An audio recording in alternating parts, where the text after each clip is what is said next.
A'udzu billahi minasy syaithanir rajim.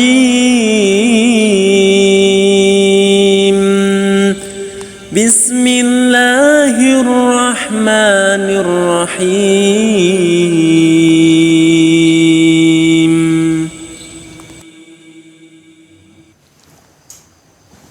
Bismillahirrahmanirrahim. Assalamualaikum warahmatullahi wabarakatuh. Innal hamdalillah nahmaduhu wa nasta'inuhu wa nastaghfiruh wa na'udzu billahi min sururi anfusina wa min sayyiati a'malina. May yahdihillahu fala mudhillalah wa may yudlil fala hadiyalah. Wa asyhadu an la ilaha illallah wahdahu la syarikalah wa asyhadu anna Muhammadan abduhu wa rasuluh. Allahumma salli wa sallim ala nabiyyina Muhammad wa ala alihi wa sahbihi ajma'in, amma ba'd. Allahumma innana as'aluka ilman nafi'a wa na'udzu bika min ilmin la yanfa'.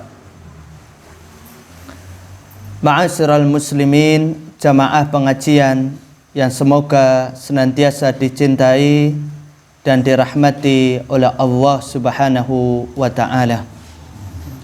Alhamdulillah, kita bersyukur kepada Allah Subhanahu wa taala atas segala limpahan nikmat yang telah Allah Subhanahu wa taala karuniakan kepada kita. Khususnya nikmat sehat. Ini adalah nikmat yang besar yang wajib untuk kita senantiasa syukuri. Terlebih lagi pada saat-saat ini kita sering mendengar, melihat banyak saudara-saudara kita yang sedang diuji oleh Allah Subhanahu wa taala dengan sakit. Dan alhamdulillah kita memuji Allah Subhanahu wa taala karena pada saat ini, detik ini, Allah taala karuniakan kepada kita nikmat sehat. Dan kita berdoa kepada Allah, berharap kepada Allah agar Allah senantiasa menjaga kesehatan kita semuanya. Amin. Salawat dan salam semoga senantiasa Allah curahkan kepada Nabi kita yang mulia, Nabi Muhammad sallallahu alaihi wasallam. Jamaah pengajian rahimakumullah, materi pengajian kita pada kesempatan kali ini akan membahas tentang keutamaan 10 hari pertama bulan Zulhijjah. Keutamaan 10 hari pertama bulan Zulhijjah. Jamaah rahimakumullah, umur yang Allah berikan kepada kita sangat terbatas. Bahkan disebutkan di dalam sebuah hadis, umur umat Nabi Muhammad SAW hanya berkisar 60 sampai 70 tahun. Dan jarang yang lebih daripada itu. Kata Nabi SAW dalam hadis riwayat Imam At-Tirmizi, "A'maru ummati ma baina 60 ila 70. Wa aqalluhum man yajuzu dalik." Umur umatku berkisar antara 60 sampai 70 tahun. Dan sedikit di antara mereka yang melebihi itu. Artinya, rata-rata seseorang ketika berumur 60 tahun dan belum mencapai 70 tahun, mereka telah dipanggil oleh Allah Subhanahu wa taala. Ini menjelaskan kepada kita bahwasannya kehidupan kita di dunia ini sangat-sangat sebentar. Umur kita ini sangat-sangat terbatas. Oleh karenanya jamaah rahimakumullah, kita harus betul-betul memanfaatkan umur kita. Kita manfaatkan umur kita ini dengan sebaik-baiknya untuk ibadah kepada Allah. Jangan sampai ada 1 menit atau bahkan 1 detik dari umur kita yang kita sia-siakan, tidak kita isi untuk ibadah kepada Allah Subhanahu wa ta'ala. Karena umur ini adalah nikmat yang besar. Khususnya lagi jamaah rahimakumullah, ketika kita bertemu dengan waktu-waktu yang istimewa, seperti 10 hari pertama bulan Zulhijjah, hendaknya kita manfaatkan betul untuk memperbanyak ibadah kepada Allah, untuk memperbanyak amal-amal soleh. Pembahasan yang pertama yaitu keutamaan 10 hari pertama bulan Zulhijjah. Yang pertama, Allah Subhanahu wa ta'ala bersumpah dengan 10 hari pertama bulan Zulhijjah. Yang ini menunjukkan agungnya, keutamaannya, ketinggiannya 10 hari pertama bulan Zulhijjah. Allah Subhanahu wa ta'ala bersumpah dengan 10 hari pertama bulan Zulhijjah. Yang ini menunjukkan bahwasannya 10 hari pertama bulan Zulhijjah adalah hari-hari yang agung, adalah hari-hari yang utama, hari-hari yang mulia. Allah Ta'ala berfirman di dalam Quran surat Al-Fajr ayat nomor 1 sampai 2. Kata Allah Ta'ala, wal fajr, demi waktu fajar, walayalin ashar, dan demi hari yang 10. Ibnu Abbas radhiyallahu anhu tatkala menafsirkan firman Allah walayalin ashar, dan demi hari yang 10, kata beliau, al-muradu biha ashru Dzulhijjah. Maksudnya adalah 10 hari pertama di bulan Zulhijjah.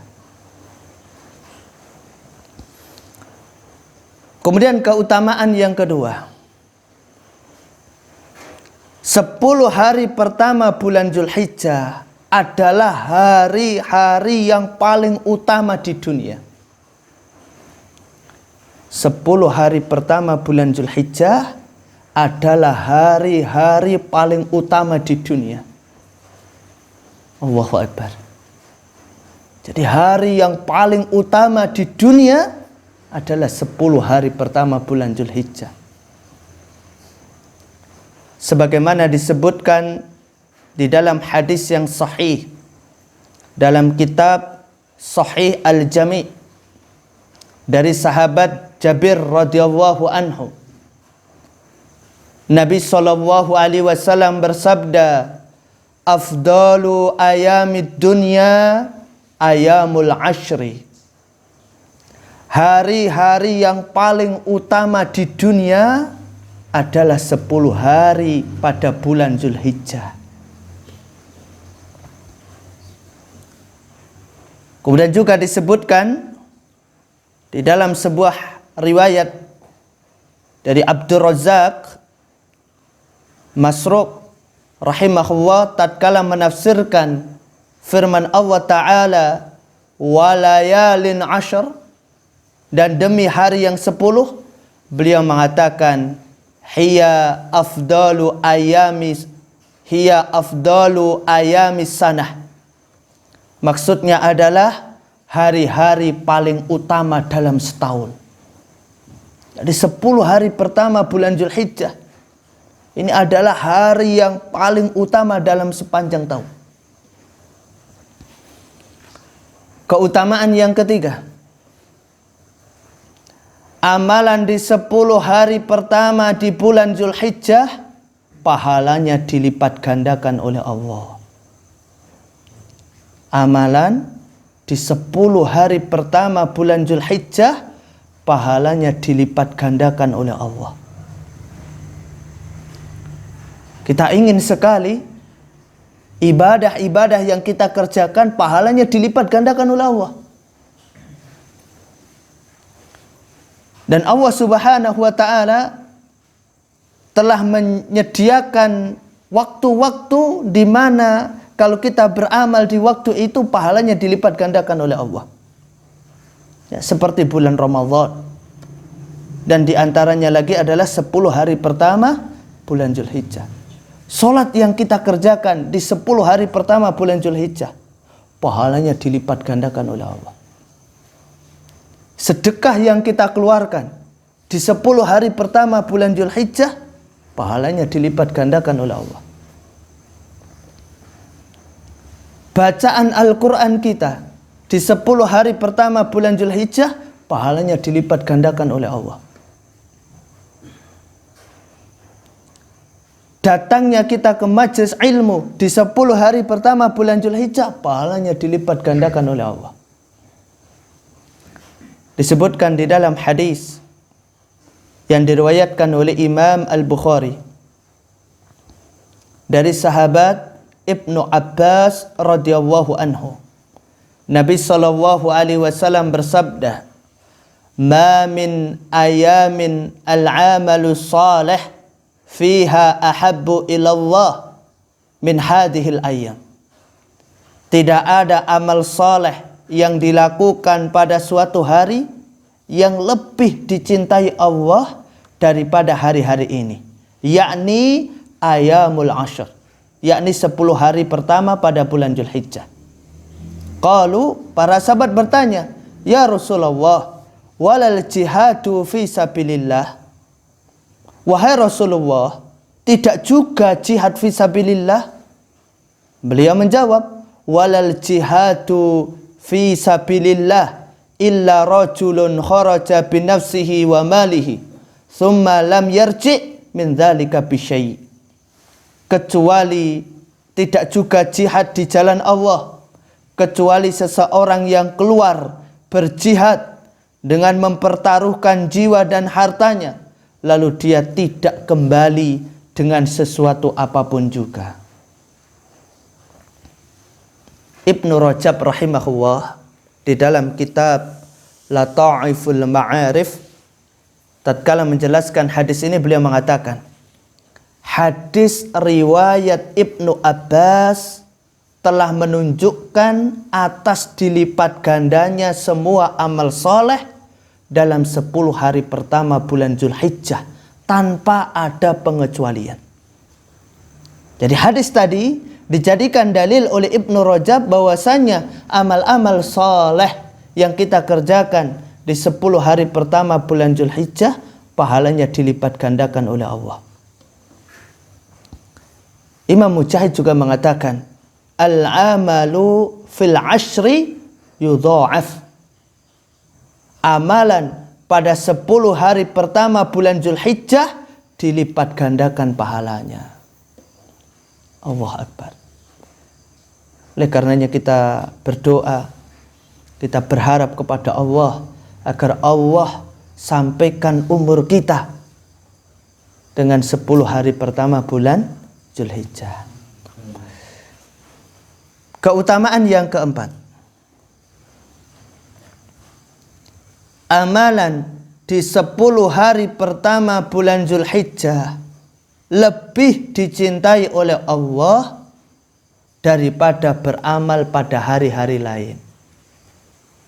Amalan di 10 hari pertama bulan Zulhijjah lebih dicintai oleh Allah daripada beramal pada hari-hari yang lain.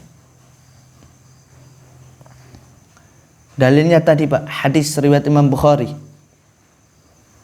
dari sahabat Ibnu Abbas radhiyallahu anhu, Nabi bersabda, "Ma min ayamin al-amalu salih fiha ahabbu ilallah min hadhil ayyam. Tidak ada amal soleh yang dilakukan pada suatu hari yang lebih dicintai Allah daripada hari-hari ini, yakni ayamul asr, yakni 10 hari pada bulan Zulhijjah. Al-Hafidh Ibnu Rajab rahimahullah dalam kitab Lataiful Ma'arif, beliau tatkala menjelaskan hadis ini, beliau mengatakan hadis ini menunjukkan bahwa beramal pada 10 hari bulan Zulhijjah lebih dicintai di sisi Allah Ta'ala daripada beramal pada hari-hari yang lain tanpa pengecualian. Berarti salat yang kita kerjakan di 10 hari pertama bulan Zulhijjah lebih Allah cintai daripada salat yang kita kerjakan di luar 10 hari pertama bulan Zulhijjah. Sedekah yang kita keluarkan di 10 hari pertama bulan Zulhijjah lebih Allah cintai daripada sedekah-sedekah yang kita keluarkan di luar 10 hari pertama bulan Zulhijjah. Dan kita sangat ingin amal-amal yang kita kerjakan itu dicintai oleh Allah. Karena ketika amalan itu dicintai oleh Allah, kemungkinan besar amalan itu akan diterima oleh Allah Subhanahu wa Ta'ala. Amalan yang kelima, keutamaan yang kelima. Amalan di 10 hari pertama bulan Zulhijjah lebih suci di sisi Allah dan lebih besar pahalanya dibandingkan hari-hari yang lain. Amalan di 10 hari pertama bulan Zulhijjah lebih suci di sisi Allah dan lebih besar pahalanya dibandingkan hari-hari yang lain. Disebutkan di dalam hadis dengan sanad yang hasan, riwayat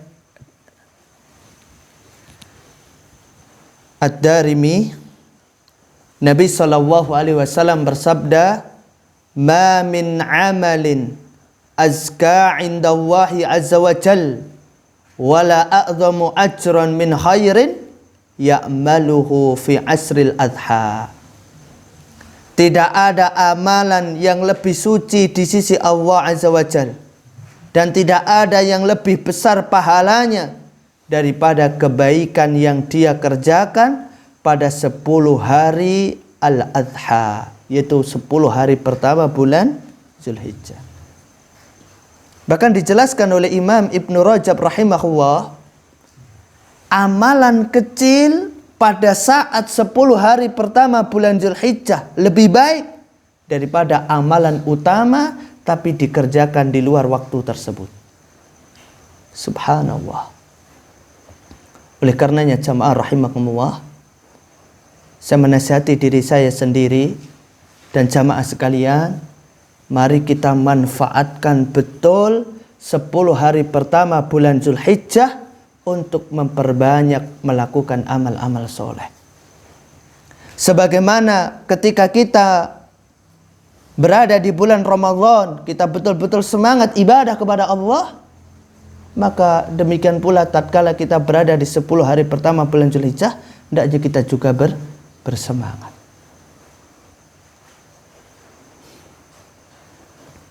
Sekarang kita masuk pembahasan yang kedua.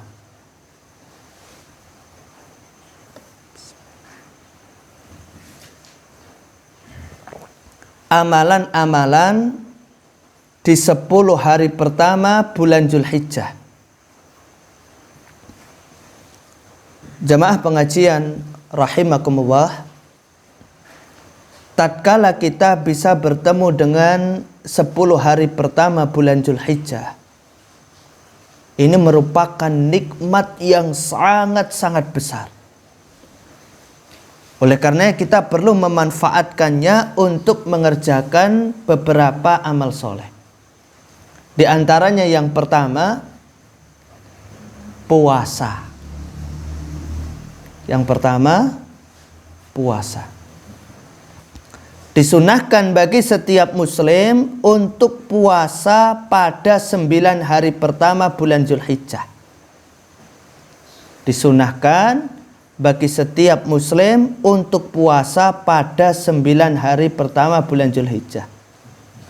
Berarti sejak tanggal 1 sampai tanggal 9 Zulhijjah. Luar biasa. Kalau jamaah bisa mengamalkannya, luar biasa.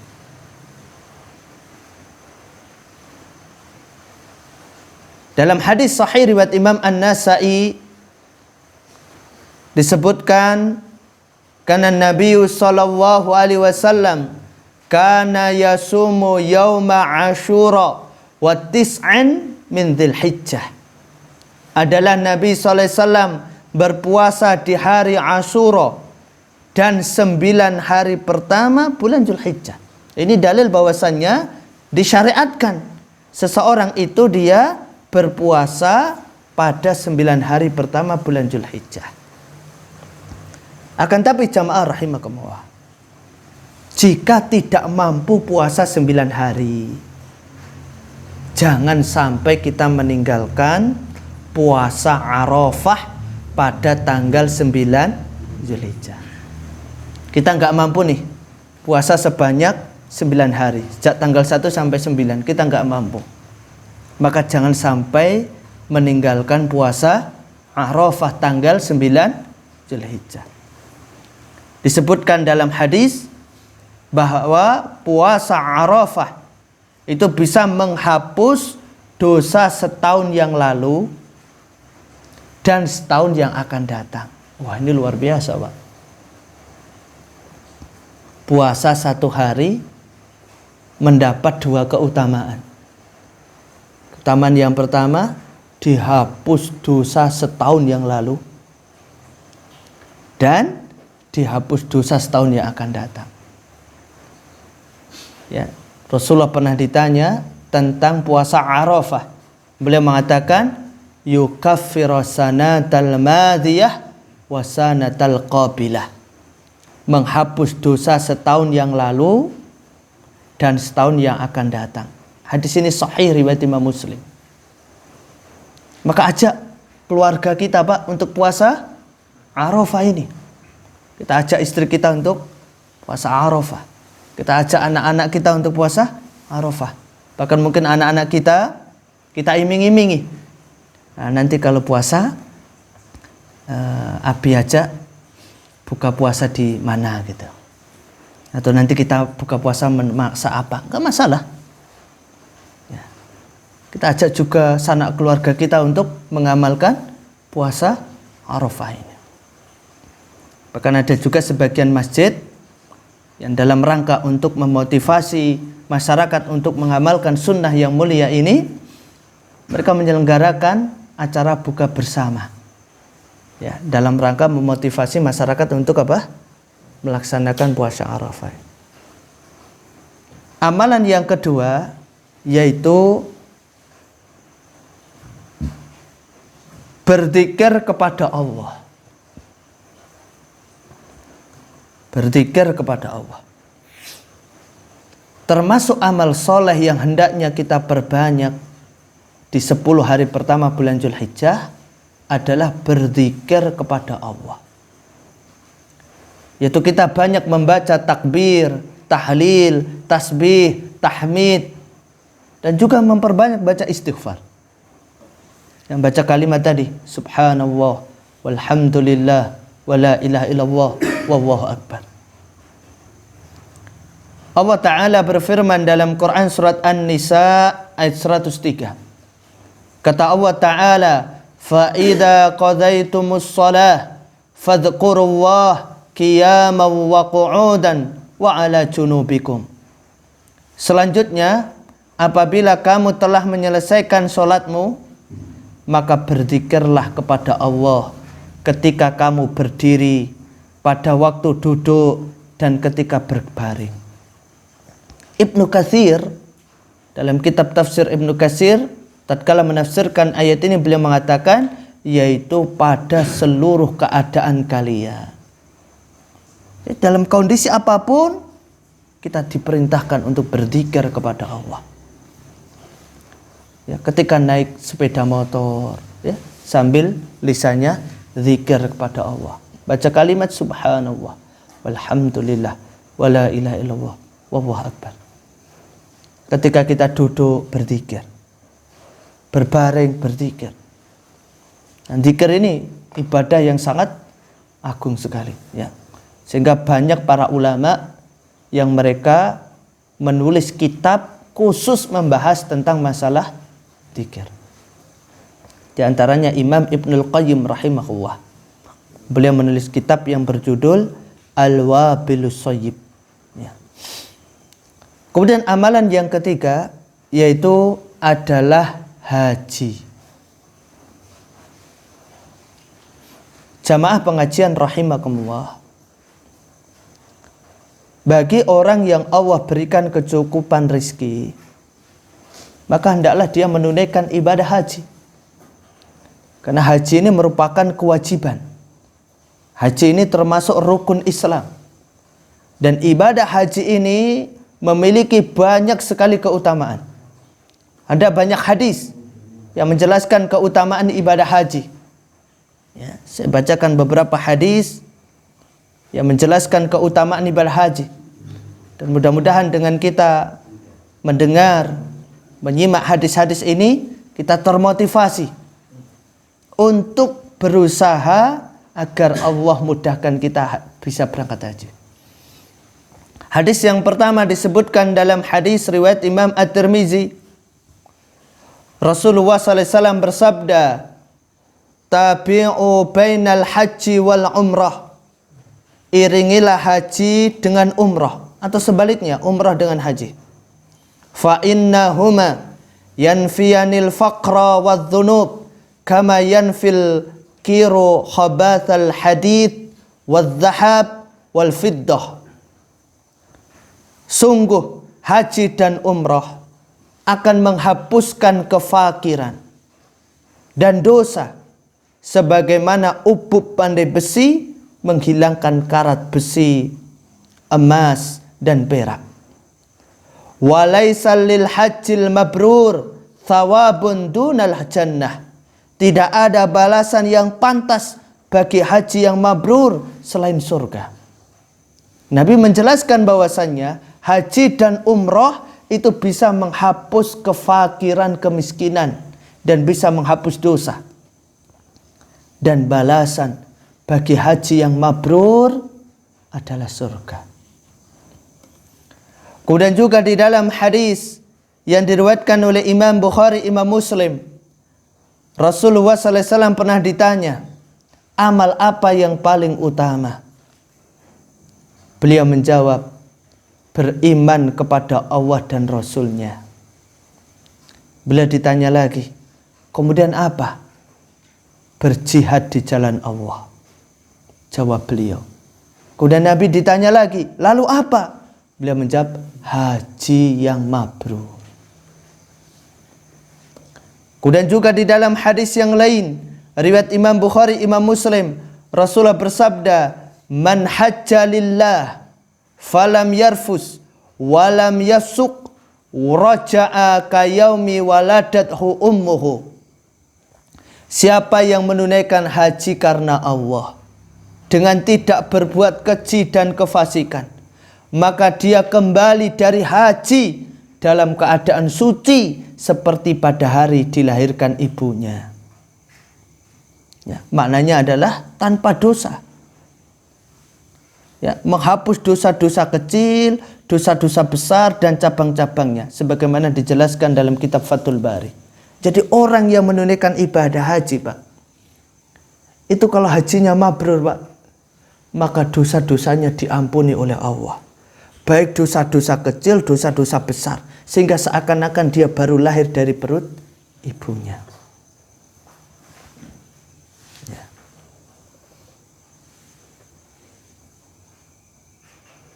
Kemudian juga di dalam hadis yang diriwayatkan oleh Imam Ibnu Majah, Rasulullah bersabda, al-ghazi fi sabilillah wal hajju wal mu'tamir wafdullah da'ahum fa'ajabuhu wa sa'aluhu fa'atahum.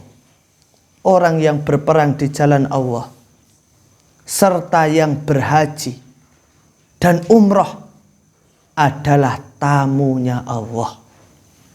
Allah memanggil mereka, lalu mereka pun memenuhi panggilannya. Mereka meminta kepadanya, maka dia memberi apa yang mereka minta. Oleh karenanya banyak sekali kita dengar orang-orang yang dia menunaikan ibadah haji, doa-doanya dikabulkan oleh Allah. Doa-doanya dikabulkan oleh Allah. Kenapa? Karena memang orang yang menunaikan ibadah haji itu doanya mustajab.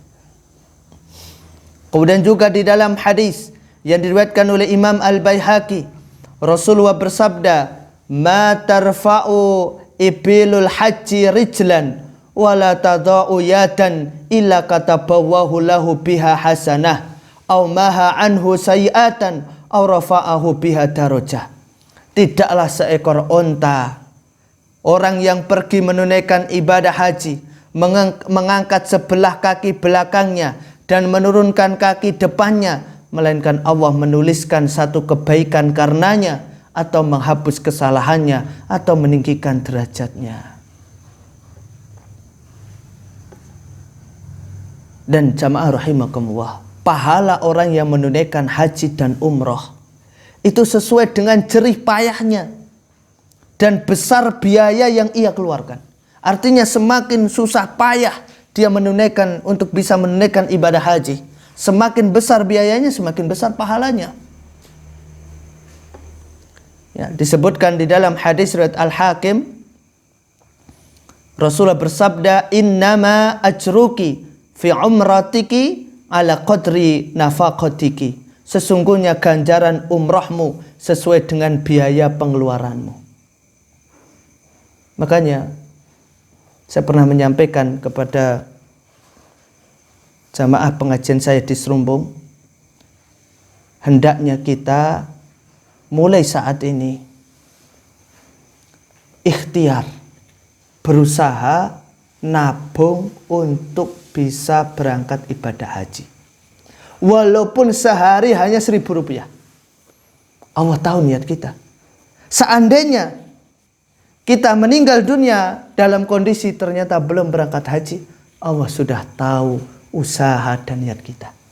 Karena ada sebagian orang, dia nggak mau berusaha mau haji. Bahkan seandainya dia punya uang pun dia nggak gunakan berangkat haji. Dia punya uang 300 juta. Buat beli apa? Rumah. Buat beli mobil. Seharusnya kan dia bisa untuk daftar haji. Ya. Apa itu? Buat tabungan menggunakan kaleng. Sehari 1.000. Sehari 1.000. Entah terkumpul atau tidak. 1.000. Yang penting kita sudah punya niat. Mudah-mudahan niat kuat kita untuk bisa ibadah haji ini dicatat oleh Allah pada hari kiamat nanti. Ya. Dan kita berdoa kepada Allah, mudah-mudahan Allah mudahkan kita semuanya untuk bisa berangkat ibadah haji. Ya. Mungkin untuk pengajian malam hari ini kita cukupkan nggih. Sampai di sini dulu. Insya Allah pada pertemuan yang akan datang kita akan lanjutkan amalan-amalan yang dianjurkan pada 10 hari pertama bulan Zulhijjah. Ya, di antaranya nanti kita akan sampai pembahasan tentang kurban ya. Dan kita juga akan bahas kriteria haji yang mabrur itu apa saja insyaallah. Mudah-mudahan kajian kita bermanfaat. Subhanakallahumma wa bihamdika asyhadu an la ilaha illa anta astaghfiruka wa atubu ilaik. Wassalamualaikum warahmatullahi wabarakatuh.